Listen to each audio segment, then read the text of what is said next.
One of the biggest misconceptions I see in growing businesses is that the valuation is purely driven on revenue and profit. But actually, what buyers are looking for is assessing confidence. That will be confidence in the numbers, confidence in controls, and confidence in how sustainable the business really is underneath the surface. Often the biggest valuation risks aren't the obvious ones.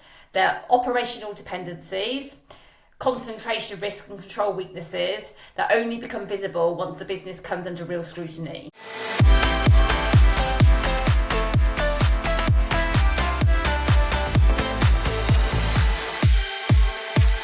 What we're going to look at in this episode is how these things are impacting exits valuations for businesses. Because my experience working with clients and assessing the market is that businesses feel really stable on the outset.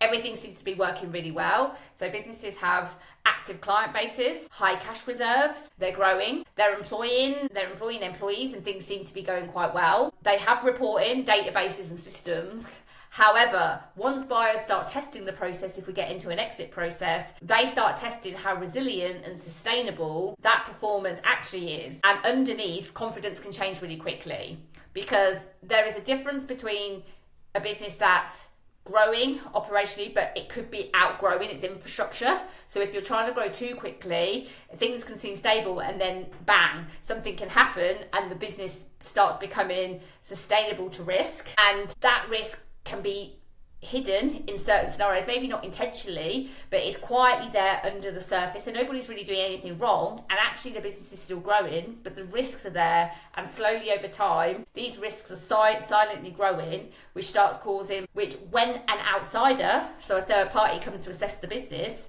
the question is, are those risks building and actually making the business vulnerable to situations that perhaps the owner hasn't realised or the leadership team hasn't realised, because no one's actually tracking these. They're there hidden under the surface, but when external parties come to scrutinise, things start coming to the surface. So I'm going to talk through today one key example that we've seen on how a business actually dropped 7 times in value because a PE firm had given a valuation and then these lack of controls and risks came out within a due diligence process. And I'm going to talk to you today about why it happens and what you can put in place to help mitigate and improve your valuation and financial freedom. So let's start with this scenario. So what happened? So there was a relatively good business, about 20 million turnover, who had been approached by a PE firm that they were going to acquire them. It went through and they discussed valuations, and they discussed a 7 times multiple, because on the surface this business was 20 million, they had active clients, they had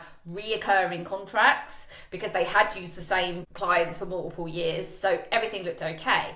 However, when the firm started to ask for reports, so things like management reports, things started to come to the surface. They couldn't actually deliver the reports that the PE firm wanted. They had some form of reports. They had their own sort of internal reports that they could understand because that's what they had already written. But actually, when a third party wanted to scrutinise the numbers, these reports didn't sustain the level that these PE firms expected. So that started initially to put some doubt in the buyer's mind, or flag some risks in the buyer's mind of, actually, if I can't understand this information, how do I know that the business is as profitable or as sustainable as it's saying on the paper when they first got the top level information? So at that point, this buyer, this PE firm, says, look, you need to go away and implement this reporting. And ultimately, that's generally when we get asked to be involved. So we help businesses where finance technically works, but leaders stop trusting the numbers. So that's often when we get approached. So we have started to have conversations about, well, what was the finance setup, what was the reporting, and what was the systems. So these things can be put in place. However, what happened in the interim is something happened to one of the larger customers in this interim. This was, I suppose you could call, a bit of bad luck, but it just so happened that this was the phasing of this particular business. And ultimately, they lost a contract. So they lost a contract, which was a high revenue. Now, at this stage, they were putting in place the reporting and the information they needed for the PE firm. So that was still ongoing because they had some finance teams internally that were producing all of this. But when they lost this client, it then brought a different set of questions out on the table. It wasn't so much like, oh, we don't want to buy you because you've lost a client, because ultimately we all know that part of business is that, you know, clients come and go, we have contracts, but ultimately it's the sustainability factor is how does the business survive this and how quickly can it get back on top? Because this is what buyers are looking for. It's not just about what were your 3 years profits and revenue before, because if that revenue and profit is associated to relationships with the owner, then obviously a new owner coming in, that relationship could break, and it could be that that profitability in sales could drop relatively quickly. So this isn't just about what does the business do, it's what is the sustainability for a third party who doesn't know anything about this business coming in to buy it. So this client had left, so there was then an analysis into, the analysis was still there on the reporting, but this sort of information doesn't show in financial reporting. So financial reporting does show, obviously, sales, profits, and it can show number of clients and, you know, how many clients you retain and client acquisition value, client lifetime value, things like that. It can show those numbers. But fundamentally, the numbers only show what the business has traded. It doesn't necessarily show the underlying relationships and the underlying processes that make up those numbers. So when clients leave, it asks a different set of questions. Obviously, the numbers support it, because if you've had long-term relationships with clients, that's obviously a good thing. However, when this client left and there was questions about, well, show me the contracts, you know, why did the client leave, what made the client leave, and how susceptible could other clients leave? And after an investigation into this, it identified that actually over 75% of the clients in the business were actually through the same channels, the same type of client. So what this now did, obviously from a third party situation, is this is where we're at. It's had 3 years good profits, a 3 years good revenue, and obviously a high multiple on the surface was warranted. But now you've got lack of reporting, which actually, although you can put reporting in place, how quick can you put accurate reporting in place? Because it's not just getting the reporting, is can someone read it and test it? You know, actually, some people might want 6 to 9 months testing reporting, because they don't just want the reports, they want to see, well, now can you track against those reports? Not always, but this is the reality of the situation if you don't have these things in place. But now you've got the scrutiny of, well, clients have also left. Now you've got a position where a high percentage of clients come from a similar type. So if you don't have good reporting, or you've got a lack of reporting that you can't trust, you've got clients leaving, and you've got a risk that lots more clients could leave, especially if one client goes. Now you've got a high risk scenario. And this is where, unfortunately, you know, long-term business owners that wanting to exit start losing value, because they believe my business is worth X because I have this revenue, this profit, I take this amount of dividends, I have this comfortable life. But actually, from a third party's perspective, there are a lot more vulnerabilities in that business than probably was one the owner, because the owner knows things inside out and they have been in control of that business for a long time. Loss of control happens when it moves parties. So from an outsider's perspective, who doesn't have relationship with clients, who doesn't know the business, doesn't know the employees, to then have reporting they can't really trust, or they're challenging and they can't answer the questions, and to have clients leaving with potential risk that a high level of clients, this massively changed the position. The PE firm dropped the valuation, and ultimately the exit was probably delayed 5 years, because it wasn't just the fact they didn't have the reporting. It wasn't just the fact that the client left. It wasn't just the fact that that a lot of clients could leave. It was also, well, how can you replace them? And what it came about was there was a lack of strategy in the business, because the business had built off a certain strategy over a number of years, and that strategy had never changed. Now, not only had it never changed, there had never been a contingency test to say, if I lost these clients, could I replace them? So at the end of the day, I'm not saying that business will necessarily, what works you stay with, right? That, however, in a volatile market, especially with the way the world is at the minute, and we've seen things in the past, like things like COVID and things like that, that can, you know, really disrupt businesses. You might not know what the scenario is, but if you're never stress testing the business, so if you're never saying, what's my margin of safety? You know, what could my customer base drop to for me not to make any money or have risk that the margin would drop, and that's a risk to a third party. If you don't have any form of risk matrix to look at, well, what are my risks, whether that be market risks, whether that be customer risks, whether that be system risks, whatever those risks might be, ultimately they impact into financial risk. Because in the end, when a business is looking to exit, yes, they want to protect the business, yes, they want to protect the brand and their employees, but ultimately they are also looking for financial recognition from their business. And that's going to come from a sustainable business that isn't that can run independently and have answers to these questions. So this scenario, there was a 7 times valuation, the exit got delayed, there was a plan that exit could still happen in 5 years, but because of what had happened, it was going to take quite a long time, even first of all, to plan these things. You know, they had to go back to the drawing board, replan. They had to look at what are they going to do, you know, what would happen if the clients left. Obviously, all the clients hadn't left, but a different set of eyes, a different set of scrutiny came in and goes, but it could. So if it can, and it did, and they had acquired the business, would that business fold? Now, obviously, that business could fold with the current owners, but if that happens, it's the owners that have to deal with it, right? If you own a business and then your business goes insolvent or something happens and you end up closing the business, that's your impact. But once you bring a third party on that's now acquired it, you've got other legal responsibilities, other duty of cares. They don't want the business to fold. They're going to lose a lot of money. So this is where the business must be sustainable. It can never be risk-free. We're not sitting there saying you could never have a risk in the business. At the end of the day, every business has risk. But ultimately, it's how sustainable are you to that risk? Do you have things in place to mitigate? And do you know what could collapse your business overnight? And would you have a mitigation in place should something happen? So effectively, a contingency risk. And from my research, my questionnaires, my discussions, I've only seen about 10 to 15% of businesses that actually have a contingency risk plan. Because ultimately, it's not on the top of people's minds. You know, people are busy, owners are busy, business are growing, they're getting new customers, but that's all the fluffy and warm stuff. Yeah, that is making money, but there's a difference between, you know, making money and making wealth, because you can make a lot of money, but then you can lose a lot of money. The question is, can you make money, and can you make that money build into wealth, and can you build a financial freedom future for yourself, which often, if you're looking to exit, is going to come from that exit, but that financial freedom, that wealth will only come if another party sees the business as much value as you see the business.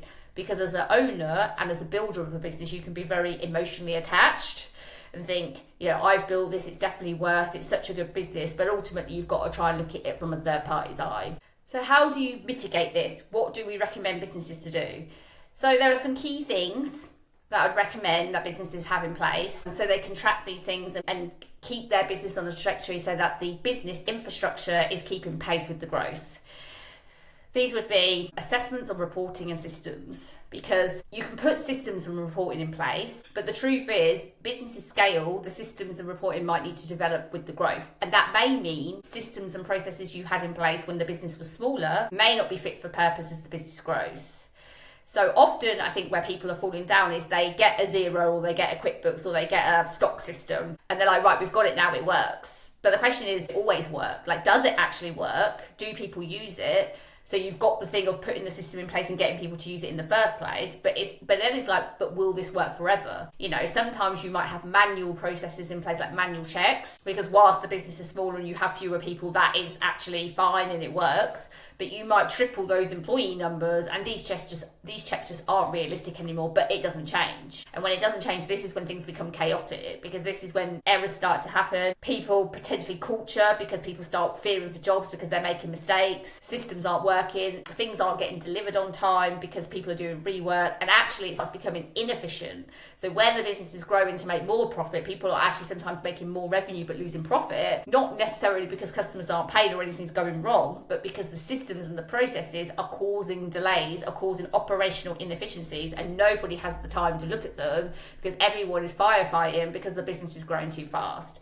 So an assessment review in place of systems. So if you've never done one, that would be the starting point, is to assess, are my systems fit for purpose? And then you can implement or make changes, and then you would have to have an ongoing assessment. The second thing is reporting, which obviously can come from systems, but not every report comes from the same system. So you might have multiple systems. Now they may interlink or they might not interlink, but ultimately you need to have a list of the reports that you need, like what are your key KPIs, what are your high risk areas, and what do you need to report on. So there will be the standard reports like profit and loss, balance sheets, cash flows, and they are all valid, and management accounts, which often people are putting together into a board pack, and they are all valid. But actually what a lot of people forget about is just operational reports, day-to-day reports that teams run, that integrate with each other, that keep the business trading. Things like debt chasing, creditors reports, daily stock reports. Does stock run out? Do you have a stock outage report? Things like buyers reports, sales reports. So all these we would call these trading reports. So you have financial reports, but you have trading reports, KPI reports, but you also have lots of trade reports that people are running, and these are often the ones that get left behind because owners are often focused so on the bigger picture, which is important, but if there's no focus on these sort of operational and trade reports day to day, this is often where, when people don't fill out systems properly or don't fill in reports properly, this is where the risk comes because the information isn't available.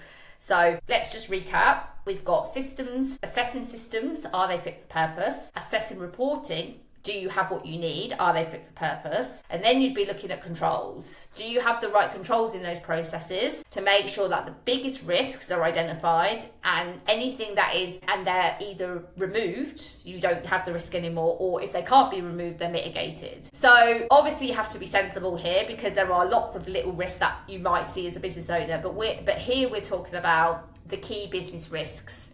So you might look at things like cash flow. Now, obviously, you'll have lots of things in place to get cash flow in place, but you would look at what's the biggest risk. And that might be, well, what's the lowest minimum I want in the bank account at any one time, and how many months overheads do you want to cover? Now, the question is, does a cash flow report tell you that? Averagely, in general reporting, 16-week cash flows don't show that level of information. They show what you're going to have in the bank, but there's not a traffic light report necessarily that's saying, is it going under or over? And actually, what would push it, what would not come in, and what would go out that would push it over. And what we find is people produce the reports, but they don't actualize against them. So when the numbers don't come out as it's expected, there's no check, there's no reason why didn't it come out. And that's where the hidden risks lie. Because the reports are there, it technically works, but actually it doesn't work in practice because the cash flow doesn't come to what the report says, and then there's nobody there to check why.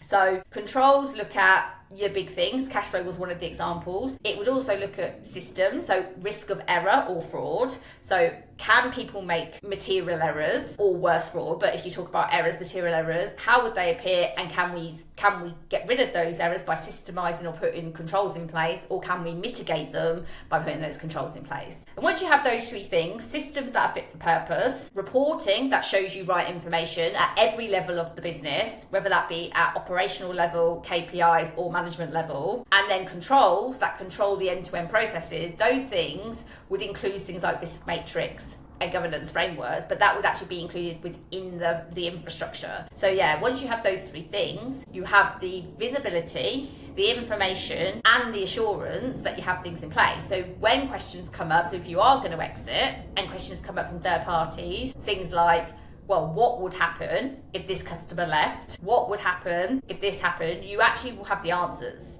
because you already have the information in place to answer questions and make decisions. So the recommendation would be you put these things in place as your business is operating, because once you get them in place, you're then ready if you ever want to go to market to exit. So put them things in place, and you'll be able to get an assessment of your risk profile and what you need to put in place to mitigate future risks if you go into market. So this episode hopefully is showing that value is not just created through growth.